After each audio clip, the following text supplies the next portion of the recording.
ξεκινάμε το live μας που συζητήσαμε.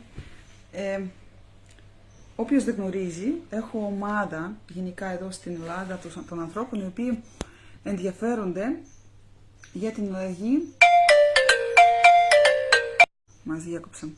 Έχω ομάδα των ανθρώπων οι οποίοι ενδιαφέρονται για πιο υγιεινό τρόπο ζωής, πώς να βελτιώσουν την κατάσταση της υγείας τους, με ολιστική προσέγγιση, με εναλλακτικό τρόπο, ώστε να προσέχουν την υγεία τους με πιο φυσικό τρόπο. Και συνήθως η πρώτη δυσκολία που συναντάμε όταν μπαίνουμε στα προγράμματα καθαρισμού, όταν μπαίνουμε στα προγράμματα αλλαγής τρόπου ζωής κτλ. Είναι ότι, να δω τη σύνδεση, οι άνθρωποι δεν μπορούν να πούν όχι σε κάποιες συνήθειες. Τώρα θα καλώ τη Ιωάννα, με την οποία θέλουμε σήμερα να συζητήσουμε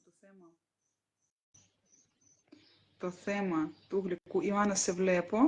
Περίμενε, θα προσπαθήσουμε να σε βάλουμε εδώ, στη συζήτηση, να συζητήσουμε πώς μπορεί ένας άνθρωπος να βοηθήσει στον εαυτό του να απαλλαγεί από τα γλυκά. Πώς μπορεί ένας άνθρωπος να βοηθήσει στον εαυτό του να αλλάξει κάποιες συνήθειες γενικά. Ωραία. Νομίζω συνδυάσουμε. Έλα. Ωραία. Εδώ είσαι. Δείτε το. Ναι.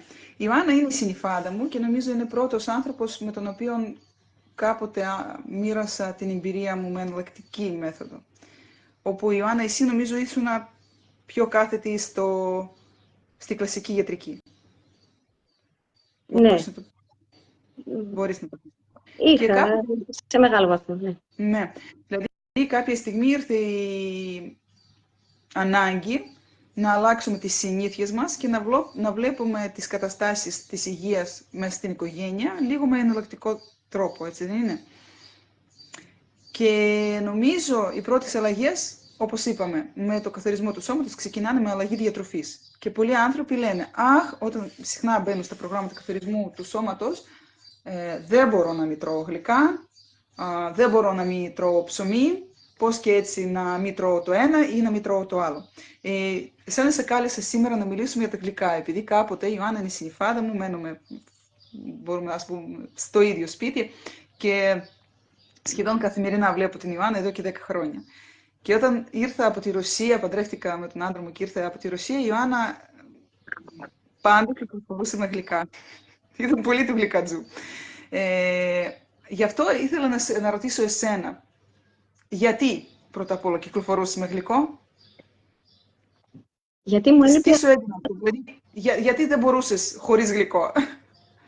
Μου έδινε ενέργεια, Τατιάνα, γρήγορη ενέργεια που είχα ανάγκη. Ήμουνα συνέχεια σε κίνηση. Να εξυπηρετήσω τα παιδιά, να καθαρίσω το σπίτι, να μαγειρέψω, να προλάβω τις δουλειές. Οπότε οι ανάγκες μου για ενέργεια ήταν μεγάλες. Και γνώριζα εσφαλμένα, ότι η ενέργεια θα έρθει από εκεί. Από πού υπήρχε αυτή η σκέψη? Η γρήγορη ενέργεια. Από μικρό παιδί. Γιατί από μικρή ήμουνα εξαρτημένη με τα γλυκά, μπορώ να πω. Μεγάλωσα σε ένα σπίτι που η μανούλα μου λόγω άγνοιας μας έπαιρνε κούτες τα κρουασάν και τα τρώγαμε αβέρτα συνέχεια. Δεν κάναμε τόσο πολλά γλυκά στο σπίτι, αλλά θέλαμε να φάμε το γλυκό μας έξω, οπωσδήποτε. Ο νους μου ήταν συνέχεια στα γλυκά, στις καραμέλες, στις σοκολάτες. Τελείωνε το σχολείο, έλεγα θα πεταχτώ στο περίπτερο, να δώσω κάποια χρήματα να πάρω τη σοκολάτα μου, κάπως έτσι. Και μεγαλώνοντας, φαντάσου ότι και στην εφηβεία είχα ακμή βέβαια, άρχισαν κάποια προβλήματα. Να διευκρινίσω, δηλαδή αυτή η συνήθεια ξεκίνησε από παιδική ηλικία. Νομίζω είναι σημαντικό να καταλάβουμε, επειδή εμείς τώρα σαν μάνες είμαστε υπεύθυνες για ποιες συνήθειες θα μπουν και στη ζωή των παιδιών μας, έτσι δεν είναι? Αυτό είναι πραγματικότητα. Όσα ξέρει ο γονιός, αυτά μπορεί να μεταφέρει στο παιδί, σιγά σιγά. Αν γνωρίζει περισσότερα για τη διατροφή, βεβαίως σταδιακά θα αποκτήσει και το παιδί καλύτερες συνήθειες στη ζωή του. Να καταλάβετε πόσο μεγάλος ήταν ο εθισμός που μια φορά στη γιορτή μου αγόρασαν σοκολατάκια για να κεράσουν στην τάξη μου, στα παιδιά, και μόνο μιας ξεκίνησα να τρώω ένα, άντε πήρα δεύτερο, άντε πήρα τρίτο, έφεγα και τα 50 σοκολατάκια διαβάζοντας χωρίς να το καταλάβω. Εκεί ήταν σοκαριστικό, βέβαια, ένιωσα και στον εγκέφαλο ότι κάτι δεν πάει καλά, δηλαδή έκανα μεγάλη χοντράδα, παλαβομάρα, αλλά είναι ενδεικτικό το πώς το παιδί τελικά χάνει τον έλεγχο. Δεν μπορεί να αξιολογήσει σωστά και να πει, να βάλει ένα stop. Εδώ εμείς οι μεγάλοι δύσκολα βάζουμε το stop. Πόσο μάλλον ένα παιδί που δεν έχει άλλες αντιστάσεις. Ας πούμε, μεγάλο, σαν φοιτήτρια, πώς ένιωσες ότι τα γλυκά σου δίνουν ενέργεια? Τελικά σου έδιναν ενέργεια ή ήταν απλά ένας θυσμός, σαν ναρκωτικά? Μου έδιναν ενέργεια, η οποία πάρα πολύ γρήγορα χανόταν. Αυτό είναι το θέμα. Οπότε μετά έπρεπε ξανά να πάρεις. Δεύτερη σοκολάτα, να σκέφτεσαι. Ήταν ένας φαύλος κύκλος. Στην ουσία δεν έπαιρναν ενέργεια, όχι. Αλλά εγώ έτσι λάθος το αντιλαμβανόμουν τότε. Και σαν φοιτήτρια που διάβαζα, είχα πολύ διάβασμα στη νομική, στις εξεταστικές με τη ζέστη πάντα κατανάλωνα παγωτά και σαλάτες. Παγωτά και σαλάτες. Πού ήταν το κρέας, πού ήταν το ψάρι? Ναι, μεν μαγείρευα και όσπρι και τα λοιπά, αλλά δεν μπορώ να πω ότι είχα καλή διατροφή. Ωστόσο, λίγο επειδή άρχισε να με ενδιαφέρει περισσότερο η σιλουέτα μου και υπήρχε και αδυναμία. Υπήρχε χαμηλή φερριτίνη, χαμηλός σίδηρος, έτσι. Και αυτά λίγο άρχισα σταδιακά να ψάχνω και να δω τι μπορώ να κάνω, τι κάνω λάθος, άντε να πάρω λίγο σηκώτη να φτιάξω. Δηλαδή, περισσότερο μπήκα στα θέματα της διατροφής. Δεν μπορώ να πω ότι απαλλάχτηκα από τα γλυκά. Βέβαια, λίγο τα περιόρισα. Δηλαδή, μπήκε το πρώτο stop, ας πούμε, από τον οργανισμό, αλλά όχι με θεαματικά αποτελέσματα. Και νομίζω όταν τότε, είχες μικρά παιδιά, όταν ήρθα και εγώ στο σπίτι, πάντα ήθελες ή να φτιάξεις κανένα κέικ ή μια τούρτα ρώσικη, με ντόκ που λέμε. Η σοκολάτα συνέχεια είχες, δηλαδή και στις δύο τσέπες. Δεν ξέρω, εμένα μου φαινόταν ότι τα κλέβεις από τα παιδιά και όλας. Ναι, αυτό που λέει μια ελληνική παροιμία, η μάνα να τρώει και του παιδιού να μην δίνει, ήταν πραγματικότητα για μένα. Μεγάλη αμαρτία, αλλά πολλές φορές αυτό συνέβαινε. Δεν το κρύβω. Ωστόσο, επειδή οι γιατροί έλεγαν προσέχετε, μην δίνετε σοκολάτα στο παιδί, φαντάσου τώρα τι ηρωνία, εγώ να τρώω σοκολάτα και στο παιδί να μην δίνω πραγματικά μέχρι ενός έτους. Σιγά σιγά αρχίσαμε να δίνουμε έτσι ένα κομματάκι μαύρη σοκολάτα. Ωστόσο, όσο και αν προσπαθούσα να αλλάξω την κατάσταση, πάλι έβλεπα ότι πέφτω. Είμαστε και πολύ μέσα σε αυτό το σπίτι. 11 άνθρωποι, διαφορετικοί όροφοι. Βέβαια, ο καθένας είναι στη μεριά του, απλά 11 γενέθλια. Σκεφτείτε και τους συγγενείς κτλ. Δηλαδή, θες μέσα στον χρόνο, βάλει και τις γιορτές, θα φας γλυκά. Ναι. Θυμάσαι ύστερα πώς κάναμε την αλλαγή στη διατροφή, που αρχίσαμε να φτιάχνουμε γλυκά με άλλους τρόπους, πιο υγιεινά. Νομίζω αυτό ήρθε όταν ξεκίνησα εγώ, ναι, επειδή ανησυχούσαμε για την υγεία των παιδιών, γενικά, επειδή ήταν αρκετά άρρωστοι και τα 4 εκείνη την εποχή, σκεφτήκαμε ότι πρέπει να ψάξουμε τα γλυκά. Και εκεί νομίζω πρώτη φορά ακούσαμε ότι όλη η κατάσταση, τι θέλουμε να φάμε, ξεκινάει από το έντερο. Πρώτες πληροφορίες ήταν τότε, όταν εγώ ξεκίνησα να διαβάζω, να μιλάω λίγο διατροφικά και διάβαζα τότε για να αλλάξουμε στη διατροφική συνήθεια των παιδιών πρέπει να περάσουμε ένα αντιπαρασιτικό πρόγραμμα. Και βεβαίως εκεί υπήρχε δυσκολία πώς να κάνεις το παιδί να μην τρώει γλυκά. Και υπήρχαν πληροφορίες πώς να κάνουμε γλυκά με πιο φυσικό τρόπο. Κεϊκάκι με παντζάρι ήταν εκπληκτικό για μας, πραγματικά. Αλλά ναι, εκεί ξεκινήσαμε να κάνουμε κάτι να απαλλαγούμε από άσπρο αλεύρι, να απαλλαγούμε από μαγιά, πολλά επεξεργασμένα, αγορασμένα φαγητά. Είπαμε να μαγειρεύουμε σπίτι. Ναι, ήταν κάτι 5-6 χρόνια πριν ξεκίνησε αυτό. Και 7 χρόνια πριν. Ωστόσο, θυμάσαι που όλος μας ο χρόνος έφυγε στην κουζίνα. Μαγειρεύαμε πρωί, μεσημέρι, βράδυ και ενδιάμεσα. Πάντα έπρεπε, δηλαδή πολλή ορθοστασία, πολύ σκόπος, να βρεις συνταγές, να τις εκτελέσεις, να δεις αν αρέσουν τα παιδιά. Αλλά και λίγο άρχισε να αλλάζουν λίγο οι γεύσεις στα παιδιά και ξεκίνησαν να δέχονται κάποια πράγματα, μπορώ να πω. Δηλαδή ήθελε προσπάθεια. Πολύθισμα, φανταστείτε, εγώ τώρα που το παιδί μου δεν έτρωγε καθόλου, έπρεπε σχεδόν σε κάθε μπουνιά να της δίνω ταχίνι η μερέντα για να φάει σούπα, δηλαδή έλεος, ήταν τρομερό το πράγμα. Αλλά έτσι η μεγάλη μου τελικά καταλαβαίνω ότι έμαθε να ζητάει πάντα γλυκά, η Θεοδώρα. Και για μένα ήταν σημαντικό να αλλάξουμε και μετά από πρώτο αντιπαρασιτικό καθαρισμό που κάναμε στα παιδιά με βότανα, νομίζω άλλαξαν εντελώς η κατάστασή τους. Μέχρι το COVID νομίζω. Μέσα στο COVID χαλαρώσαμε επίσης, επειδή όλοι χαλαρώσαμε τότε. Και, μιλάμε για σένα. Πώς κατάλαβες ότι τελικά το γλυκό δεν είναι καλό για σένα? Όταν μια γιατρός, ευλογημένη να είναι γυναίκα, καλή της ώρα που κι αν είναι, μου έδωσε περισσότερες συμβουλές για τη διατροφή. Γιατί όμως? Γιατί άρχισα να μην αισθάνομαι καλά και διαγνώστηκα με αυτοάνωσο νόσημα. Και τι σου είπε, Νευρολογικής φύσης. το άνοσο να μην τρως γλυκά, πώς σου το πρόσφερε? Ναι. Δηλαδή, ξεκίνησε να μου βάζει κάποια όρια, περιορισμούς, δεν θα τρώσω αυτό, δεν θα τρώσω το άλλο, το παράλληλο, δεν θα τρώσω ζάχαρη, δεν θα τρώσω άσπρο αλεύρι κλπ. Και όλα αυτά ήταν δύσκολα για μένα. Μακαρόνια επίσης έτσι, γλουτένι. Ήτανε δύσκολα, αλλά το εφάρμοσα για ένα μήνα. Μετά συνέχισα για δεύτερο μήνα, κατάλαβα ότι μπορώ να το κάνω. Ναι, απέχω από όλα αυτά που... Υπήρχε αλλαγή στην κατάστασή σου εκεί που προσπάθησες να μην τρως? Έβλεπα βελτίωση. Ναι, ήταν η πρώτη βελτίωση και μετά το... Βέβαια, έπαιρνα και φάρμακο, δηλαδή ήταν σύνθετη η κατάστασή μου. Ωστόσο, με το πρώτο εμπόδιο μπορώ να πω ότι τα παρατούσα. Αυτό είναι το θέμα. Δηλαδή, δεν ήταν μια σταθερή κατάσταση. Κατάλαβα όμως ότι, ναι, προς τα εδώ είναι ο δρόμος. Δηλαδή, πρέπει να αλλάξω τον τρόπο ζωής μου, πρέπει να αλλάξω τη διατροφή μου, πρέπει να προσέξω κάποιους παράγοντες στην καθημερινότητά μου. Όταν ήρθαν βέβαια και οι περισσότερες πληροφορίες για το σύστημα που εφαρμόζουμε στην οικογένειά μας, Τατιάνα, με τη βοήθειά σου που το μάθαμε και το εφαρμόζουμε και στα παιδιά μας κι εμείς, τότε σιγά-σιγά πήρα περισσότερες πληροφορίες. Άρχισε δηλαδή το puzzle να ενώνονται, τα κομμάτια, τα άγνωστα, και εκεί κατάλαβα ότι πολλά πράγματα περνούν από το χέρι μας και πολλά πράγματα μπορούμε να κάνουμε. Κοίταξε, όταν εσύ έκανες το αντιπαρασιτικό πρόγραμμα, μετά είχες το ίδιο ηθισμό για τα γλυκά? Τι σε βοήθησε, δηλαδή, όχι.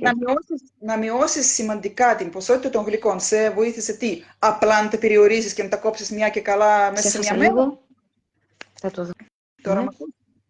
Τώρα ακούς? Ακούω. Εντάξει, ναι, οκ. Τι σε βοήθησε να τα μειώσεις σημαντικά? Δεν λέω τώρα να κόψεις εντελώς, αλλά να μειώσεις σημαντικά τα γλυκά.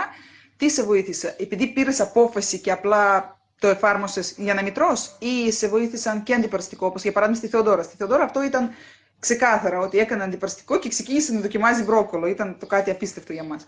Ναι. Οπωσδήποτε αυτός ήταν ο λόγος που συνέβαλε. Δηλαδή που πιο σταθερά κατάλαβα ότι τα γλυκά πρέπει να τα βγάλω από τη ζωή μου. Διότι κατά κάποιο τρόπο άρχισε να αλλάζει η γεύση μου. Δηλαδή, χωρίς να το αντιλαμβάνομαι, ήθελα περισσότερες σαλάτες πράσινες, περισσότερα λαχανικά. Δηλαδή, άρχισα μια λαχτάρα. Η λαχτάρα μου, αντί να είναι στα γλυκά, επικεντρώθηκε, ας πούμε, στα λαχανικά. Άλλα πράγματα. Δηλαδή, άρχισα να τρώω σκόρδο. Ποτέ στη ζωή μου δεν έτρωγα σκόρδο. Άρχισα να τρώω κρεμμυδάκι. Ποτέ στη ζωή μου δεν έτρωγα κρεμμύδι. Εννοώ ομό, όχι μέσα στο φαγητό. Και σιγά-σιγά, δηλαδή, ερχόταν αυτή η αλλαγή που το ένιωθα και μέσα μου. Άρχισε το μικροβίωμα να αλλάζει, οπότε αισθανόμουν εντελώς διαφορετικά, σταδιακά.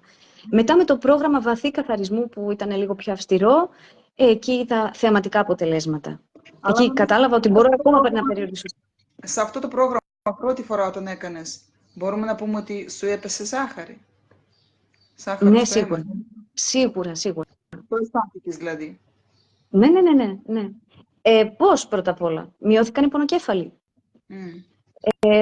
Μία ένδειξη, ας πούμε, όταν τρως πολύ ζάχαρη είναι ότι μετά θα σπιάσει το κεφάλι σου. Εγώ παρατηρούσα, ας πούμε, ότι όταν έτρωγα πρώτο, δεύτερο, τρίτο κομμάτι, ξέρω εγώ μπορεί, ή γλυκό, την επόμενη μέρα περίμενα να έχω πονοκέφαλο. Επόμενη μεθεπόμενη. Δηλαδή ήταν ένα σημάδι. Έλεγα, τι έκανες τώρα, Ιωάννα? Στον εαυτό μου, μάλλον τον εαυτό μου. Αλλά καταλάβαινα ότι είναι, όπου να είναι, κάτι δεν θα γίνει σωστά. Δηλαδή, αλλάζει το αίμα, αλλάζει η πίεση μέσα στον οργανισμό, αυξάνεται το ζάχαρο και το σώμα μας είναι άψογο και άριστο. Δεν μπορούμε να το κοροϊδέψουμε. Ό,τι και να του πετάμε εμείς, εκείνο όλα θα τα επεξεργαστεί και ξέρει αν του δίνουμε σωστή ποιοτική τροφή ή όχι. Μπορείς τελικά να μας μαζέψεις έτσι σε μία λίστα τι σε βοήθησε? Τώρα τρως γλυκά? Τατιάνα, μπορώ να φάω γλυκά, μπορώ να σου πω πότε μπορεί να φάω γλυκά. Όταν νιώθω κάπως στρες, κάπως πίεση ή ξέρω εγώ στενοχωριέμαι για κάτι, κάποιο γεγονός. Ναι, εκεί μπορεί να φάω γλυκά. Αλλά τι με βοηθάει πάλι να επανέρχομαι? Ναι, διότι το στρες μας αφαιρεί ενέργεια και δυνάμεις, μήπως γι' αυτό. Μπορούμε να πούμε, κοίταξε, εσύ τώρα δεν τρως καθόλου τίποτα από άσπρο αλεύρι? Προσπαθώ να μην τρώω. Αυτή την περίοδο δεν τρώω. Αν θα με κεράσω κάτι, ίσως. Πώς? ρύζι, μακαρόνια. Τα αποφεύγω. Όχι, τα Γλουτένια, αποφεύγω. δηλαδή. Γλουτένια αποφεύγεις. Κατά πόσο συχνά τρως μακαρόνια, ρύζι, τι άλλο, άσπρο αλεύρι, άσπρο ψωμί.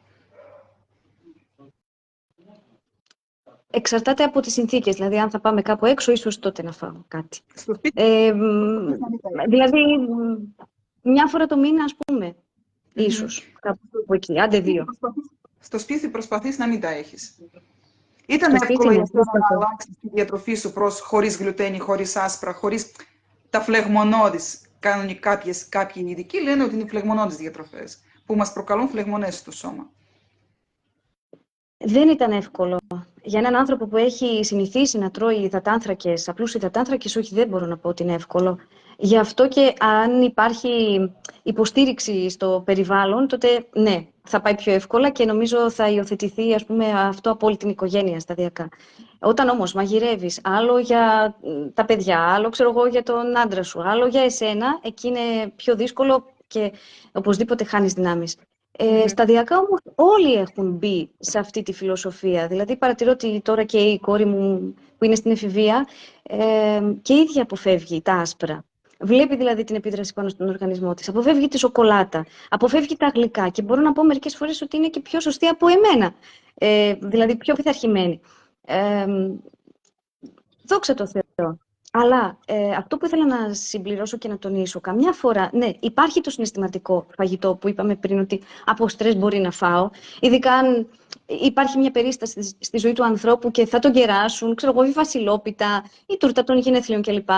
Θα φάει, θα δοκιμάσει. Χαίρομαι αυτούς που λένε, όχι ευχαριστώ, είμαι ευχαριστημένος που το βλέπω, να χαίρεστε, δεν θα πάρω. Χαίρομαι πάρα πολύ και θαυμάζω αυτούς τους ανθρώπους. Εγώ, ωστόσο, ακόμα σε αυτό το επίπεδο δεν μπορώ να πω ότι έχω φτάσει. Αλλά εκτός από το συναισθηματικό φαγητό που καταφεύγουμε όταν είμαστε αγχωμένοι, εκεί ναι, πρέπει να βρούμε άλλες διεξόδους. Δηλαδή κάτι άλλο να μας ικανοποιήσει, κάτι άλλο να μας ευχαριστήσει, να βρούμε κάπως αλλιώς να ξεσπάσουμε το στρες, τη στρεσογόνο κατάσταση. Πρέπει ο καθένας να βρει τι είναι αυτό. Θα είναι περπάτημα, θα είναι γυμναστική, θα είναι λίγο περισσότερο χρόνο με τον εαυτό του, θα είναι κάποια χειρονακτική εργασία, καλή μουσική, βόλτα έξω. Ο καθένας πρέπει να σκεφτεί. Αλλά υπάρχει... Συγγνώμη. Άλλη μια ερώτηση. Επειδή πόσες μήνες ήταν οι γονείς σου εδώ στην Κομοτηνή, πες λίγο την περίπτωση των γονιών. Γενικά με ενδιαφέρει η κατάσταση της μαμάς, ενώ η μαμά, η ίδια γλυκατζού, το καταλάβαμε πλέον, επειδή σας κερανούσε τόσο. Ήταν κάποιες μήνες εδώ, δίπλα σου. Τι έγινε με τη μαμά τελικά? Με τη μαμά σταδιακά. Προσπαθήσαμε να αλλάξουμε τη διατροφή της. Κόψαμε τους υδατάνθρακες, τους απλούς υδατάνθρακες. Βάλαμε όμως καλά λιπαρά μέσα στη διατροφή, ώστε τελικά δεν μπορώ να πω ότι ήταν πεινασμένη. Και πρωτεΐνες και καλά λιπαρά μέσα στη διατροφή της, περισσότερες πράσινες σαλάτες, σύνθετοι υδατάνθρακες υπήρχαν. Άρχισε σταδιακά να πίνει και σωστό νερό, έκανε αποτοξίνωση, άρχισε σταδιακά να χάνει και βάρος. Κατάλαβε ότι ελέγχει και την πείνα της. Οπότε, όλη αυτή η βελτίωση που άρχισε να αισθάνεται και ενέργεια, δηλαδή καταλάβαμε ότι πλέον η λειτουργία ήταν καλύτερη του οργανισμού. Πώς ήταν πριν? Ξέρεις, εγώ τι θυμάμαι, ότι έλεγε στη μαμά πονάνε αρθρώσεις. Ναι, ναι. Και νομίζω το πρώτο σημάδι που η ίδια η μαμά κατάλαβε ότι κάτι αλλάζεται, δηλαδή κάποιο καιρό κράτησε διατροφή χωρίς υδατάνθρακες και μετά, αν δεν κάνω λάθος. Ναι, ήταν διατροφή χωρίς υδατάνθρακες και σταδιακά και οι αρθρώσεις της άρχισαν να βελτιώνονται. Κάναμε δουλειά και στις αρθρώσεις, αλλά δεν πονούσε τόσο πολύ. Αυτό είναι σημαντικό. Το βασικό είναι ότι είχε αστάθεια και σιγά σιγά υποχώρησε αυτό το σύμπτωμα της αστάθειας. Εκεί αυτό εμένα πιο πολύ με απασχολούσε, σαν παιδί της. Να ξέρω ότι μπορεί να πατήσει στα πόδια της και ότι δεν χρειάζεται πάντα έναν άνθρωπο δίπλα της. Δεν μπορώ να πω ότι είναι κάτι το οποίο έχουμε αποφύγει τελείως τον κίνδυνο.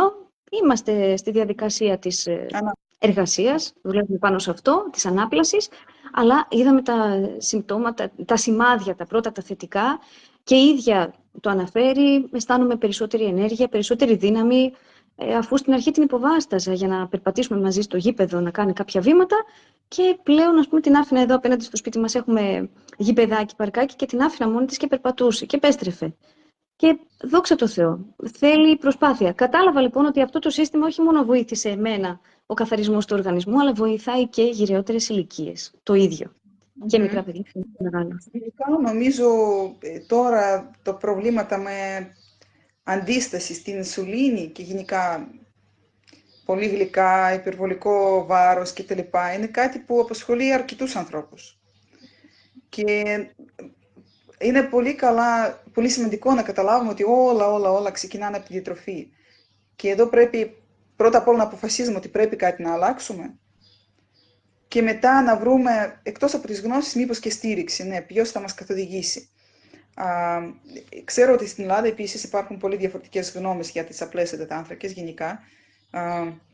Υπάρχουν πολλοί διατροφολόγοι που δουλεύουν με απλές υδατάνθρακες, συνήθως, ξέρεις, γεύματα κάθε 3 ώρες, κάθε 4 ώρες, δεν ξέρω. Έχουμε άλλη μεθοδολογία γενικά. Πώς νομίζεις, δηλαδή δεν πρέπει καθόλου να υπάρχουν στη ζωή μας οι υδατάνθρακες? Τατιάνα, μου θεωρώ ότι όταν ένας άνθρωπος έχει ήδη πρόβλημα στον οργανισμό του, υπάρχει κάποιο αυτοάνωσο, το σηκώτη του δεν δουλεύει πολύ καλά, δηλαδή το σώμα μας δείχνει ήδη κάποια συμπτώματα, θεωρώ ότι είναι καλό να απέχει για μεγάλο χρονικό διάστημα από τη γλουτένη, από τους απλούς υδατάνθρακες. Δεν ξέρω κατά πόσο μπορεί να το εφαρμόσει αυτό για εφόρου ζωής, αλλά ας προβληματιστούμε λίγο. Ναι, παλιότερα οι άνθρωποι, και σήμερα το συζητούσαμε με ένα πρόσωπο, παλιότερα οι άνθρωποι έκαναν όλες τις νηστείες και πιο αυστηρές από ότι εμείς σήμερα, και αλάδο τα κρατούσανε, αλλά έτρωγαν ψωμί. Τι ποιότητας ψωμί έτρωγαν, τι ποιότητας τρόφιμα είχαν. Και παρατηρώ δηλαδή ότι όσοι κρατάμε νηστεία, όχι ότι η νηστεία είναι κακή, προς Θεού μην περάσω αυτό το συμπέρασμα, το μήνυμα. Μια χαρά σωστά ορίστηκε, έτσι πρέπει να τρώμε. Είναι πολύ σωστός τρόπος αυτός προσέγγισης. Το θέμα είναι ότι πλέον οι τροφές είναι πειραγμένες. Άρα μπορώ να φάω το ψωμί μου και να μου δίνει ενέργεια, να ταΐσει το μικροβίωμά μου και να έχω υγεία. Είναι ένα ζητούμενο. Παρατηρούμε δηλαδή και στα υγιεινά πλέον ψωμιά, βάζουν ζάχαρη, να ταΐσουν το σμεομύκητα, βάζουν διάφορα στοιχεία, τα αναμειγνύουν οπωσδήποτε με άσπρο αλεύρι, άρα καθαρή τροφή, έτσι όπως χρειάζεται το σώμα, δεν μπορεί να βρει κάποιος. Και βεβαίως τα φυτοφάρμακα και διάφορα συντηρητικά είναι μπροστά μας, τα τρώμε, τα καταναλώνουμε κάθε μέρα. Ποια λύση εσύ μπορείς να προτείνεις ή να βρίσκεις για τους ανθρώπους που έχουν λαχταρά γλυκά, που θα ήθελαν να το βελτιώσουν, σαν βήματα, ποια θα έπρεπε να κάνουν? Από τη δική σου γνώμη, όχι επιστημονική και κάτι τέτοιο, από τη δική σου προσωπική εμπειρία. Θα έλεγα να ξεκινήσουν να πίνουν περισσότερο νερό. Αν διορθώσουν και την ποιότητα του νερού, αυτό θα είναι άριστο για τον οργανισμό τους και σε βάθος χρόνου. Και γιατί αυτό? Γιατί όταν λέμε περισσότερα, εδώ μιλάμε για αυτούς που καθόλου δεν πίνουν. Δηλαδή, ναι, δεν χρειάζεται από 5. Επίσης, εδώ υπάρχει ένα θέμα για αυτούς που πίνουν διάφορα ροφήματα. Δηλαδή, σου λένε εντάξει, εγώ δεν πίνω νερό, αλλά πίνω καφέδες, πίνω τσάι, πίνω χυμούς. Ναι, αλλά αυτά δεν είναι νερό. Πρέπει και αυτό να λάβουμε υπόψη, ότι αυτά θεωρούνται υγρή τροφή. Δεν είναι το ίδιο για τον οργανισμό. Το σώμα μας χρειάζεται καθαρό νεράκι και ποιοτικό μάλιστα.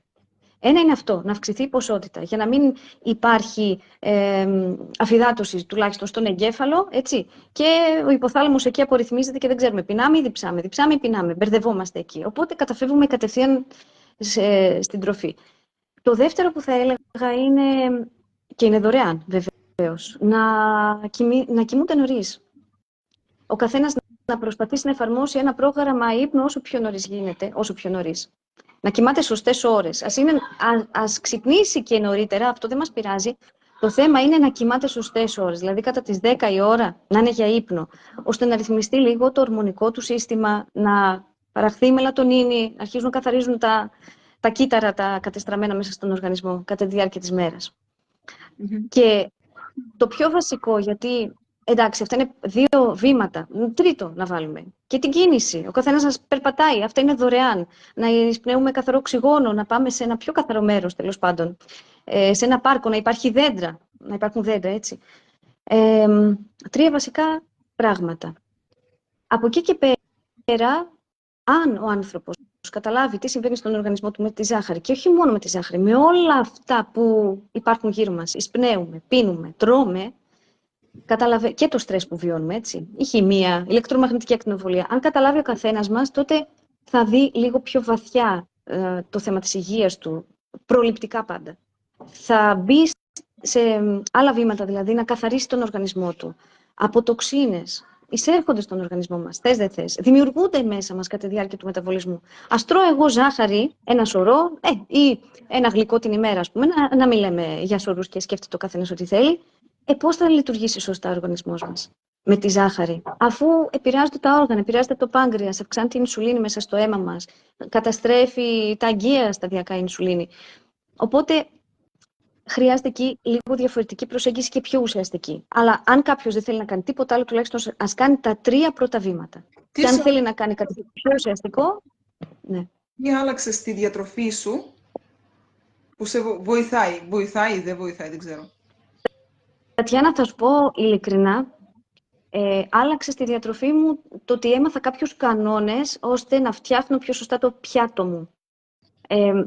Δηλαδή, μοιραζόμαστε μέσα στην ομάδα κάποιες γνώσεις ώστε ο καθένας να καταλάβει πώς πρέπει να συνθέτει το πιάτο από τις διάφορες διατροφικές ομάδες. Σε τι ποσοστό πρέπει να έχει τη μία ομάδα, σε τι ποσοστό την άλλη και τα λοιπά. Άλλαξε λοιπόν η ζωή μου γιατί έχω βάλει τα καλά λιπαρά πλέον στην καθημερινότητά μου. Ακόμα και όταν νηστεύω, προσπαθώ να κρατάω τις νηστείες, όχι πάντα με επιτυχία, αλλά εντάξει, προσπαθώ. Και παρατηρώ ότι ναι, έχει βελτιωθεί η κατάσταση γιατί τα καλά λιπαρά έχουν μπει στη ζωή και φεύγω από το τραπέζι χορτασμένη, μπορώ να πω. Έτρωγες λιπαρά πριν? Ποια λιπαρά?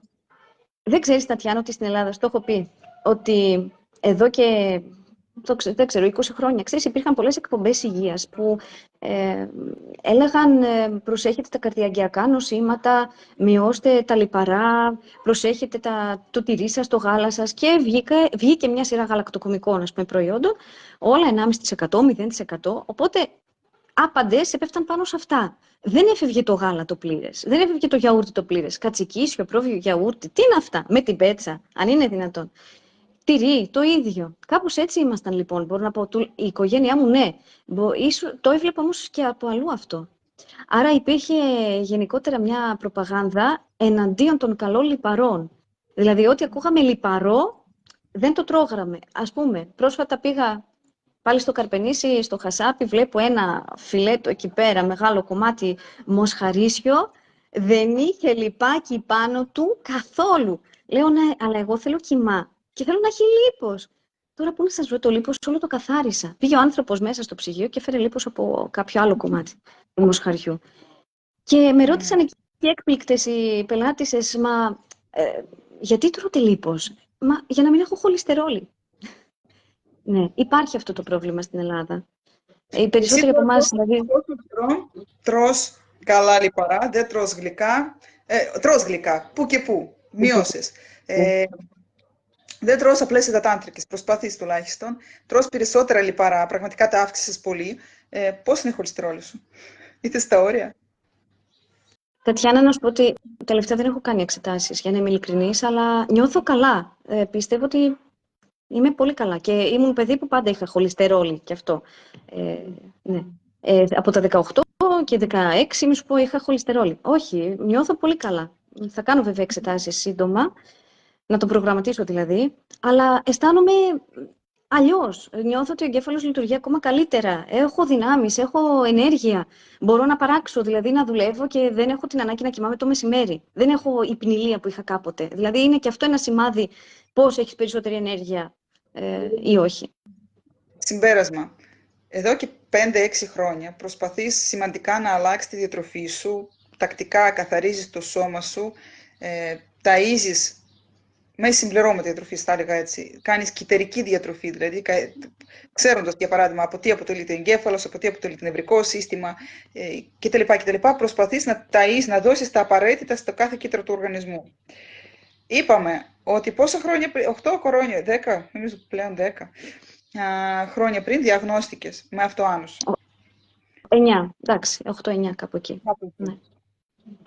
Τώρα, άλλαξες τόσα, κάνεις μεγάλη προσπάθεια να βελτιώσεις την κατάστασή σου.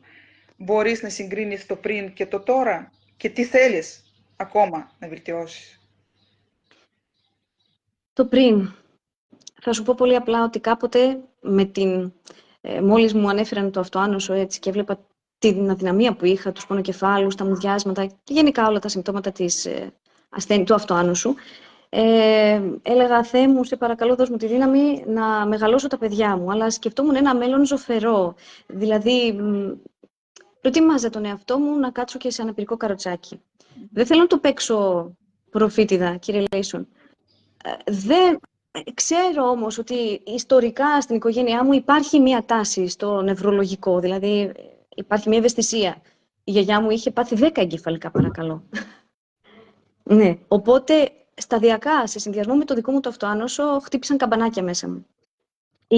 Λίγο παραπάνω να προσέξω. Δεν ήξερα και πολλά πράγματα. Τι να προσέξω, πώς να το κάνω αυτό. Δηλαδή, όντως ήταν ένα κουβάρι μέσα στο μυαλό μου.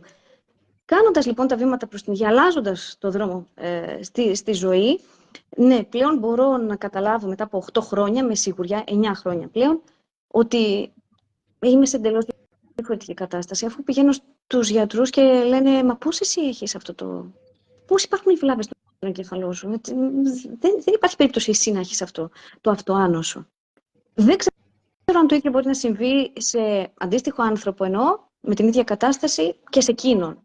Αλλά το βέβαιο είναι ότι σίγουρα μπορεί να βελτιωθεί η ποιότητα της υγείας του. Πλέον έχω δυνάμεις να βοηθώ όχι μόνο τα παιδιά μου, την οικογένειά μου, αλλά και άλλους ανθρώπους γύρω μου. Οπότε βλέπω το μέλλον θετικά, με τη βοήθεια του Θεού και συνεχίζουμε με τον ίδιο τρόπο. Άλλη ερώτηση τελευταία νομίζω. Τελευταίο καιρό ξεκινήσαμε να εφαρμόζουμε ομάδες αποτοξίνωσης αδυνατίσματος, όπως θέλετε μπορείτε να το πείτε, με τρόπο ώστε όποιος θέλει να μάθει να καθαρίζει το σώμα του και να αλλάξει τη διατροφή του. Και εσύ πέρασες, πόσες μήνες πριν πέρασες πρώτη φορά το τέτοιο μαραθώνιο, έτσι συμπυκνωμένα. Είναι ένα χρόνο πρώτη φορά κάναμε. Ναι, τι αποτελέσματα είχες τότε. Παρόλο που ήδη πρόσεχες, ήδη ήσουν στον δρόμο. Έχασα κιλά, έχασα πόντους, το βασικότερο. Κατάλαβα επίσης ότι υπάρχει αντίσταση στην ινσουλίνη στον οργανισμό μου. Δηλαδή μέσω των πληροφοριών που λάμβανα και μετά το επιβεβαίωσα και με τεστ. Άλλαξε η διάθεσή μου, η αλήθεια είναι. Και ξέρεις τι μου αρέσει στην ομάδα, ότι το πνεύμα της ομαδικότητας, δηλαδή η προσπάθεια δική μου, λίγο του άλλου, παρόλες τις δυσκολίες που μπορεί καθημερινά να έχουμε, το γεγονός ότι πάντα στην ομάδα υπενθυμίζουμε το στόχο μας, αυτό τελικά μας βάζει σε κάποια όρια. Μας οριοθετεί, οπότε προσιλωνόμαστε θέλοντας και μη, πέφτουμε, σηκωνόμαστε. Γίνεται όμως αυτή η προσπάθεια. Οπότε στο τέλος πάντα και εγώ είχα αποτέλεσμα και ο καθένας που ακολουθεί στις ομάδες αποτοξίνωσης έχει αποτέλεσμα. Και μάλιστα άνθρωποι που δυσκολεύονται αντικειμενικά στο πρόγραμμά τους, που δεν έχουν χρόνο, που έχουν μικρά παιδιά, 3 παιδιά, 4 παιδιά, δηλαδή απίστευτα ωράρια ή άλλες υποχρεώσεις. Και όμως τελικά μας ευγνωμονούν που τους παροτρύναμε να μπουν στις ομάδες μας. Γιατί και εκείνοι βγαίνουν κερδισμένοι. Ναι, και καμιά φορά έχουν τα καλύτερα αποτελέσματα, επειδή πραγματικά κάνουν μεγαλύτερες προσπάθειες. Συμφωνώ. Εδώ ο κύριος Σωτηρόπουλος γράφει το αυτοάνωσα με ποιο διαγνωθήκατε. Όχι, δεν είναι δερματολογικό τύπου. Δεν είναι. Νευρολογικής φύσης. Νευρολογικής φύσης. Έχουμε εμπειρία και με δερματολογικά. Νομίζω το πρώτο, όταν η Άννα έχει η βελτίωσή της, ξεκίνησε να μοιράζει τις γνώσεις, την εμπειρία της και νομίζω το πρώτο αποτέλεσμα στον άνθρωπο που το πρόσφερε ήταν ακριβώς δερματολογικό. Ψωρίαση. Πάλι αυτό. Να το πούμε εδώ, όπου η κοπέλα ήρθε και μέσα σε μια εβδομάδα μου λέει «Ιωάννα, τι έκανες, τι ήταν αυτά που μου έδωσες, τι μου πρότεινες». Και λέει «Επιτέλους, μέσα σε μια εβδομάδα μπόρεσα και κοιμήθηκα ανάσκελα». Και λέω, Θεέ μου, πόσο υποφέρουν οι άνθρωποι με τις αρρώστιες, πόσο υποφέρουν και κάποιες απλές γνώσεις που θα τις εντάξει ο άνθρωπος στην καθημερινότητά του μπορεί να βελτιώσουν την κατάστασή του. Είναι απίστευτο. Και όμως αληθινό. Ωραία. Νομίζω σιγά σιγά θα το κλείσουμε, θα το τελειώσουμε, να μην κουράζουμε.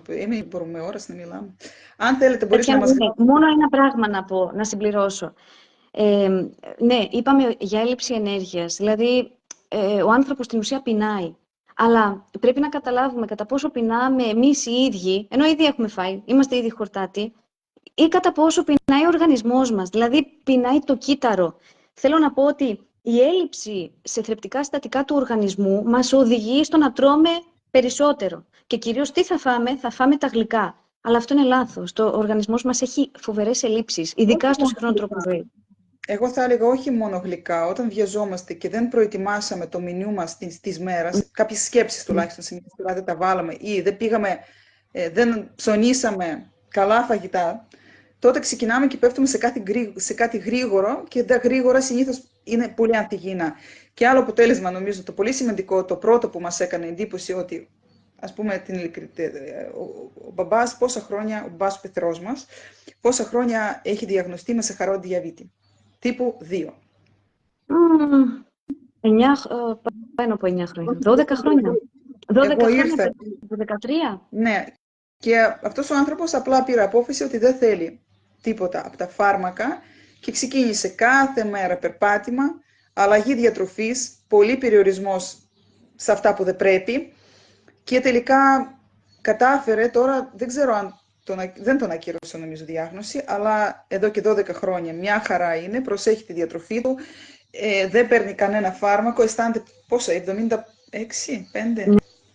Ναι, και μπορώ να πω ότι είναι ένας από τους ανθρώπους που θαυμάζω, Τατιάνα, γιατί συγκαταλέγεται σε αυτούς που είπα. Ακόμα και στις γιορτές θα πούν όχι, όταν του προσφέρουν γλυκό.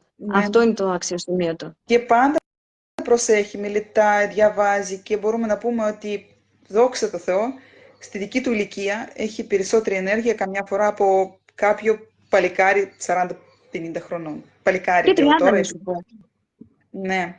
Και πραγματικά έχουμε τέτοιο παράδειγμα μπροστά μας, ότι με τον τρόπο ζωής μας, με τη θέλησή μας, μπορούμε σημαντικά να αλλάξουμε την κατάστασή μας, αρκεί να ξέρουμε πώς θέλουμε να είμαστε μετά από 10 χρόνια, 15, 50, όλα είναι στα χέρια μας. Και δόξα τω Θεώ τώρα υπάρχουν αρκετές πληροφορίες.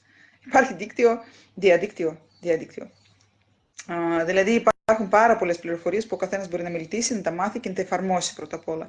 Όποιος δυσκολεύεται, πάντα με τη χαρά θα τους δούμε και στις ομιλίες μας που οργανώνουμε σχεδόν κάθε εβδομάδα.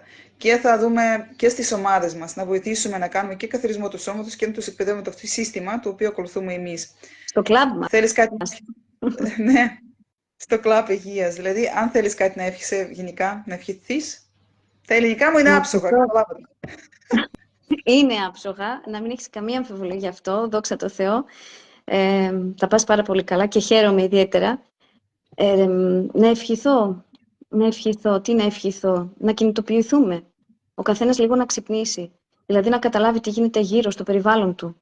Παρατηρώ ότι πρόσφατα, μάλλον Τατιάνα, είδα φωτογραφίες, βίντεο από νοσοκομείο κρατικό, γεμάτες οι κλίνες. Όχι μόνο μέσα στις αίθουσες, αλλά στους διαδρόμους. Και λέω, πού πάμε, τι γίνεται. Οπότε βλέπω ότι ναι, αυτή η εικόνα μου ενισχύει αυτό που σκέφτομαι και σκέφτεσαι, ότι τελικά η υγεία περνάει σε σημαντικό βαθμό από το χέρι μας.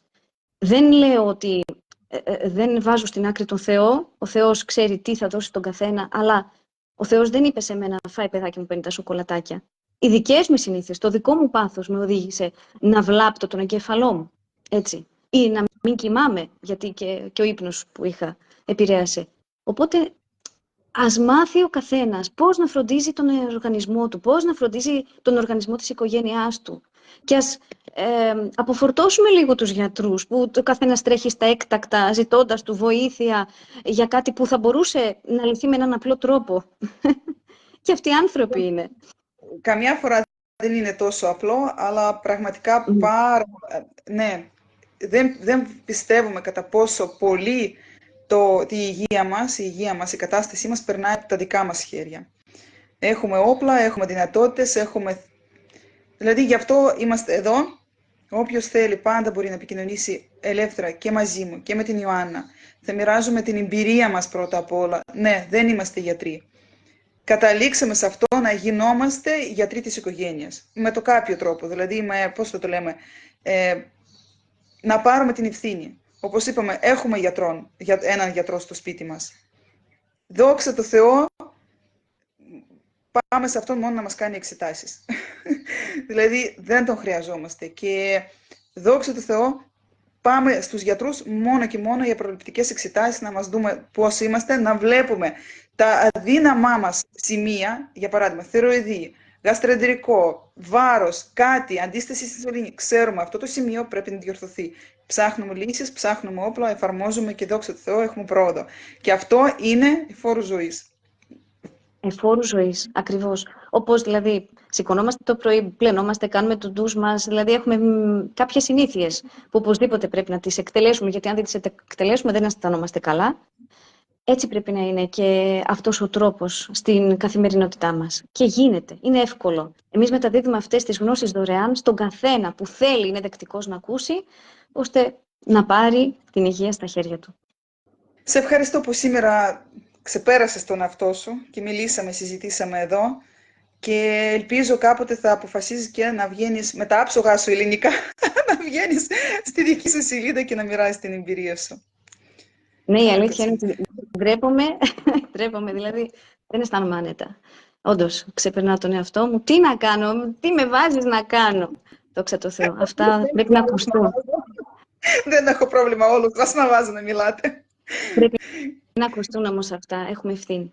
Έχουμε ευθύνη. Γιατί γίναμε εμείς οι ίδιοι, κάναμε πείραμα στον εαυτό μας, μοιράζαμε τα αποτελέσματά μας μεταξύ μας και όταν ξαφνικά κάνοντας και λεμφικό καθαρισμό εγώ και είδα πού ήμουν και πού έφτασα μέσα σε 4 μήνες, λέω είναι αμαρτία αυτές τις γνώσεις να τις κρατήσουμε μόνο σε αυτό το σπίτι. Και σιγά σιγά αρχίζουμε και τις μεταδίδουμε. Ευχαριστώ πολύ. Ευχαριστώ όλους που μας ακούσατε σήμερα. Γράψτε και τα σχόλια. Κάθε φορά όταν θα αποφασίσουμε κάτι να μοιράζουμε μαζί σας, θα κάνουμε μια ανακαίνιση στη σελίδα. Γι' αυτό θα χαρώ αν θα βάλετε like, σχόλια, θα αποθηκεύσω τώρα αυτή την ομιλία μέχρι στη σελίδα προς τα ελπίζω, αν το κινητό δεν θα μου κάνει τίποτα. Καλό βράδυ σε όλους. Καλό βράδυ.